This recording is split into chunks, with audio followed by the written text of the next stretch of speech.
Bonjour à toutes et à tous et bienvenue dans un nouvel épisode de l'Infiltré du dimanche. Et oui, cette semaine c'est moi, c'est Lilian.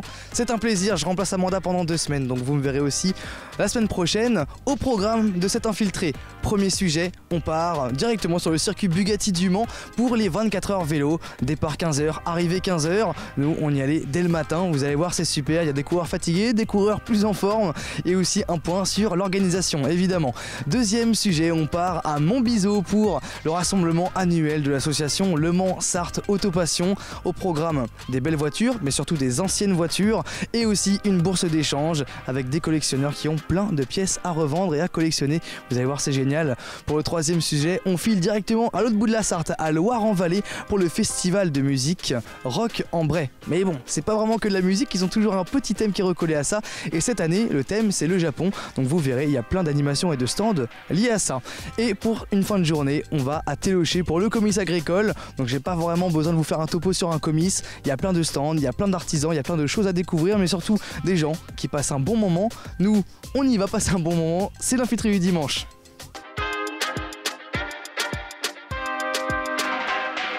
En tant que Sartoise, Sartois, qui n'a pas rêvé un jour de pouvoir rouler sur le circuit du Mans? En voiture, en moto, voilà, de constituer une équipe et de rouler pendant 24 heures, de se relayer. Aujourd'hui, ils le font à vélo, pour la plupart en tant qu'amateurs et par passion. Bienvenue sur le circuit Bugatti du Mans pour la 15e édition des 24 heures vélo. C'est parti! Et j'ai rejoint Romain Ganal qui gère une partie de l'organisation. Bonjour. Bonjour. Vous gérez quelle partie justement précisément? En fait, on gère tout hein, chez CGO Événements. Depuis 2009, nous avons créé l'épreuve et on gère tout. En fait, l'ACO nous confie les clés du circuit et ensuite on a su s'entourer notamment avec des gens du MSV, hein, club support depuis la première heure, le Mans Sarthe Vélo, pour proposer cette organisation avec bien sûr toute une série de prestataires qui interviennent à l'année sur le circuit. Et je pense aux prestats qui font le nettoyage, la sécurité et puis des prestataires plus spécifiques, notamment concernant le chronométrage. On coordonne tout ça. J'imagine que ça prend une année entière à organiser à chaque fois? Absolument, puisque dès la semaine prochaine, on va être dans le débriefing, dans l'analyse de ce qui s'est passé cette année. Et puis très rapidement, on va se tourner sur la préparation de la saison suivante, à commencer par les discussions avec nos partenaires, puis la préparation de l'ouverture des inscriptions qui se déroule chaque année au mois de janvier.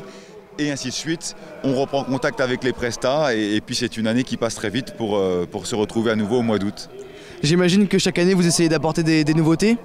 Oui, moi c'est vraiment la démarche qui est la mienne et que je pousse auprès de mes collaborateurs et sympathisants, c'est d'être en permanence en mouvement. Je considère qu'il n'y a pas de petite innovation et j'incite vraiment tous les gens qui travaillent sur cet événement à nous remonter leur ressenti, leur vécu pour s'améliorer et améliorer l'expérience du participant. Vous avez une oreillette, ça sert à quoi? Ça sert justement à jouer mon rôle de chef d'orchestre. On est tous connectés, aussi bien je dirais sur la piste, les médecins, les motos, les véhicules de dépannage, mais aussi en dehors, la logistique, pour d'éventuels problèmes ça peut arriver, de fuite d'eau, de sujets dans le camping à traiter. On est tous connectés pour pouvoir intervenir dans les meilleures conditions. J'ai vu des images hier sur les réseaux sociaux du départ, donc un départ comme les 24 heures du Mans, voiture à l'ancienne, qui se fait à l'autre bout de la piste et puis les cyclistes courent sur la piste, ça a toujours été comme ça? Oui, alors, ce départ type Le Mans, il a toujours été dans nos têtes, et notamment lorsque l'épreuve a été pensée autour d'une table avec Roger Leget, parrain de l'épreuve, André Paulouin à mes côtés, Roger Bordeaux du MSV et mon père Claude Ganal. Ce départ, il a été voulu à la fois pour le folklore, la tradition, parce que quelle belle image d'avoir ces 600 coureurs alignés comme ça sur la ligne droite des stands, mais aussi pour la sécurité, c'est-à-dire d'éviter de faire partir un peloton de 600 coureurs d'un seul coup en même temps pour éviter un accident sur le premier virage à la Chapelle. Eh bien, de fait, on a choisi de faire partir les catégories, d'abord les plus rapides, 4 coureurs, 6 coureurs, équipe de 8, et terminé par les duos et les solos qui vont forcément un petit peu moins vite. Et puis l'expérience nous a montré qu'on a eu raison. À la fois ça nous donne de belles émotions, de belles images et aussi une sécurité maxi puisqu'on n'a eu aucun départ au moment du départ. Aucune chute au départ. Justement, en parlant de ça, les conditions météo, etc., il y a eu quelques complications. Ça a été comment pour vous au niveau de l'organisation à ce niveau-là? Je ne vous cache pas que depuis quelques jours, je regarde la météo. On est attentif, on savait qu'on aurait de l'eau autour du départ. Fort heureusement, samedi matin a été magnifique. On a pu voir les petits enfants faire la matinale et ça c'est vraiment un moment moi, qui me touche particulièrement. De voir le beau circuit du Mans rendu accessible pour le plus grand nombre, pour les enfants. Je veux dire, c'est des sourires et des souvenirs incroyables. Un départ dans des conditions idéales, sans aucune chute. Et puis quelques heures un peu humides. Mais finalement, c'est ça la magie des 24 heures. La course est longue. Hein, et là, je m'en amuse avec quelques coureurs ce matin. D'avoir 24 heures de météo sous le soleil, finalement, ça aurait été ennuyeux. On avait déjà connu ça. Donc finalement, on a eu un petit peu de pluie. J'ai fait le point avec le médical. 2 clavicules. Finalement, compte tenu de la météo et du format de l'épreuve, avec beaucoup de dépassements, c'est vraiment rien du tout. Donc c'est un bilan qui est très satisfaisant pour nous. Merci beaucoup Romain, vous avez évoqué le nom de Monsieur Paulin tout à l'heure, membre historique du MSV. Le Mansart Vélo. Vous avez de la famille qui court? Bah oui, j'ai ma fille et mon fils.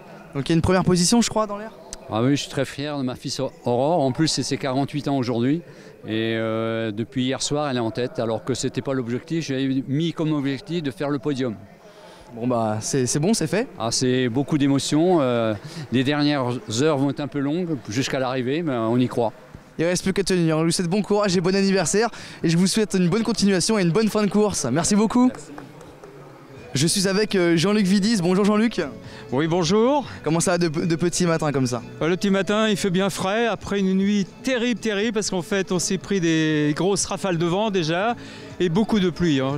Moi, personnellement, j'en ai pris 2 atroces. Bon, bah, suspense, on va en parler juste après de la course. Vous courez pour l'association Les Petits Lucas. Voilà, tout à fait. C'est une association qui est pour sa 12e participation sur Le Mans, et géré par Jean-Louis Lefebvre, le trésorier de la Ligue contre le cancer. Donc parlez-moi un peu de cette association. L'association elle a été créée, le but c'est bien sûr de récolter des fonds pour aider la sacrée maladie en fait, terrible. Voilà, et ça permet d'aider pour aussi des soins, des personnes qui veulent des soins psychologiques, c'est très important et cette association-là le permet. Voilà, d'accord ? Ça, c'est un exemple parmi tant d'autres. Mais donc si vous êtes ici, c'est pour de la visibilité, pour récolter des fonds aussi ? Bien sûr, c'est l'objectif, c'est ça. Là, on s'était fixé un objectif de 4 000 €. Voilà. L'objectif, il en est où ? J'ai pas les derniers chiffres, je suis désolé. D'accord, bah en tout cas, ça fait un peu de visibilité aujourd'hui. Voilà, tout à fait. Vous me disiez que la course, c'était pas possible cette nuit-là. Non, c'était pas possible. D'ailleurs, on a un équipier qui est malade, qui est allongé actuellement. Et il a essayé de rouler cette nuit, il a roulé 3 quarts d'heure, Sébastien, mais c'était très dur pour lui. Vous êtes combien à courir là, dans l'équipe ? En équipe de 6, voilà. En équipe de 6, donc vous... Des relais d'une heure, okay. Voilà, et ça se déroule très bien autrement, mais bon, sauf... Là, c'est des petits soucis. Bon, on joue pas le podium, bien sûr, mais on est quand même classé 130e, 140e actuellement. Voilà. Sur combien d'équipes ? Sur 628 équipes. C'est pas dégueu. Ah oui, voilà. À mon âge, je crois que c'est bien. Bon, je suis bien aidé. J'ai des petits jeunes qui roulent très bien aussi. Voilà, on se fait plaisir.